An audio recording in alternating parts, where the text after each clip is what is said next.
आप केवल एक बार मेरी कलम में स्याही भरिए, फिर उस कलम का उपयोग किसी धनवान के लिए नहीं, तमाम गरीबों के लिए होगा, इसकी मैं गारंटी दूंगा। बेहद खुशी हुई कि आप सबों ने बड़ी दिल खोल कर स्वागत भी किया और अपनी समस्याएं भी रखी है। मेरे ध्यान में आपकी बातें थी।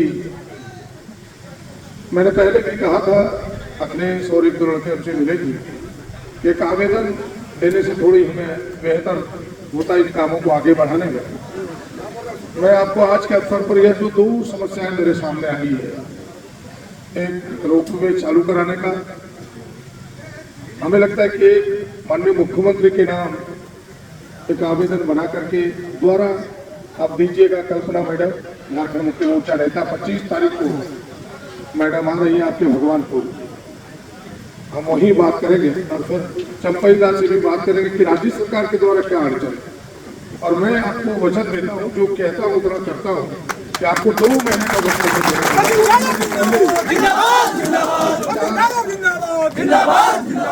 अभी तो 15 दिन चुनाव में ही लगेंगे, प्रक्रियाएं प्रारंभ होगी। चुनाव में सारे लोग अफसर से लेकर पूरी सरकार चुनाव में मशगूल रहता है। चुनाव के बाद कम से कम 45 दिन हमें समय दीजिए। मैं आपको वचन देता हूँ कि अगस्त के पहले फर्स्ट वीक में इसको मैं चालू कराने का प्रयास करूँगा। जहाँ तक 4 लेन में जो जमीन गई है, मेरी लगता है कि उसमें कोई अड़चन होनी चाहिए। जिन लोगों के भी इस प्रकार की अड़चनें हैं, उन्हें तो लिखित आवेदन उपायुक्त के नाम देना ही होगा, क्योंकि जमीन का मालिक उपायुक्त होता है। आप दीजिए, इसमें कोई आचार संहिता नहीं लगता है। हम तो कल परसों नहीं रहेंगे, या आप दे सकते हैं तो शाम तक दीजिए, ला करके देवघर में हम आपके सामने डीसी से बात करके एक लेटर लिख देंगे। हमें लगता है कि जिन लोगों के अटकी हुई है मामले, सीधे मैं डीसी से बात करके उसका समाधान कराने का प्रयास करूँगा। आपको लेकिन अभी तो वोट का वक्त है। आप सबको पता है कि हम आपसे विनती करने के लिए आए हैं कि बहुत देखा 15 वर्षों तक आपने निशिकांत दुबे जी को एक नौटंकी, एक नाटक, केवल दिखाने का सारा चीज है। जनता के हित में, जनता के लिए कोई प्रयास नहीं है। ऐसे लोगों को बदलने का वक्त आ गया। सब लोग बदलने के मूड में है। हमें लगता है कि त्रिकुट पहाड़ के आसपास के लोगों ने भी अंदर से मन बनाया है। एक बार आप सब खुल के सामने आइए और इस बार बदलिए और हमें सेवा करने का मौका दीजिए। मैं आपको वचन देता हूँ कि मैं आपका सब का साथी बनूंगा। आपको इतने कहने की जरूरत नहीं होगी, इतना बुलाने की जरूरत नहीं होगी। मेरे जैसा लोग तो घूमते रहता है, लोगों की समस्याओं को जानने का, उसे समाधान करने का।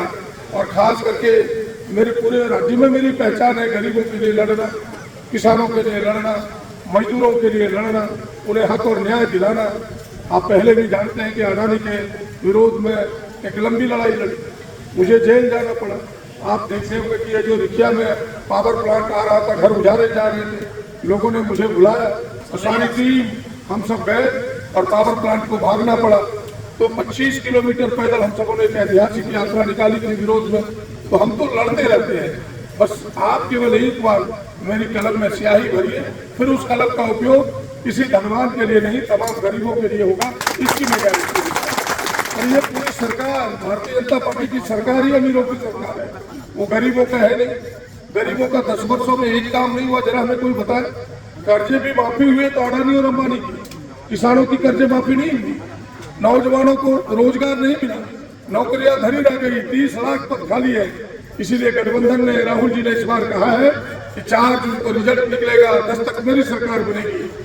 6 महीने के अंदर 30 लाख लोगों को नौकरी देंगे ताकि लोगों को रोजगार उपलब्ध हो। तो यह जो बनने वाली सरकार वो आपके लिए है। महिलाओं को कहा है कि उसके खाते में 1 लाख यानी 8,500 रुपये महीने के दर से उन्हें हम पेंशन देंगे। और जो गरीब गुरुआ गांव के रहने वाले तमाम लोग हैं, सबके परिवार का हेल्थ इंश्योरेंस 25 लाख का, ताकि परिवार का बेहतर तरीके से इलाज करा सके। तमाम गरीबों के हित में काम होने वाले हैं। इसलिए मैं आपसे विनती करने के लिए आया हूँ, इस बार गोड्डा क्षेत्र का वोट आप राजनीति के आधार पर मत दीजिए, सारी चीजों से ऊपर उठिए। परिवर्तन के लिए, गरीबों के लिए, किसानों के लिए, मजदूरों के लिए आप अपने लिए वोट कीजिए और हाथ छाप को वोट दीजिए। बस इतना ही कहूँगा। हम आपके बेहतर सेवक साबित होंगे, आपके साथ मिलजुल करके रहने वाले हैं। और जहां तक आपने देखा होगा कि इनके बड़े लोग भी छोटे लोगों का साथ नहीं देता। और जो आपके सांसद है कहते कि हमने 350 सवाल उठाया लोकसभा में, बड़ी गर्व के साथ कहता है कि सबसे अधिक। हमने कहा सवाल तो आपने उठाया लेकिन गरीबों का कोई सवाल नहीं उठाया, मजदूरों का, खेतिहर का, किसानों का कोई सवाल नहीं उठाया। एक सहारा इंडिया के बारे में आपको पता हो, यहाँ भी कई लोग सहारा इंडिया में पैसा दिए होंगे, केकरो पैसा फसला तो सहारा इंडिया में बाप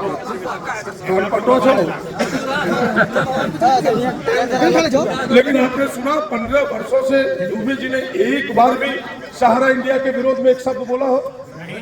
क्यों नहीं बोला? वो तो उसी के लोग हैं, वो आपके लोग हैं।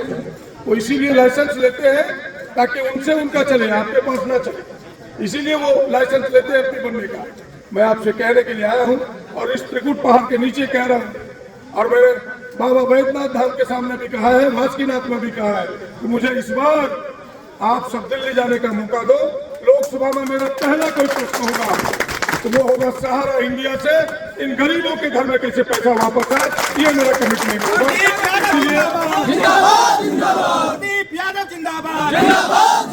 इसलिए एक बार आप यकीन कीजिए, एक बार विश्वास कीजिए और एक एक वोट आप हाथ छाप कर दीजिए, इस गठबंधन को जीतिए।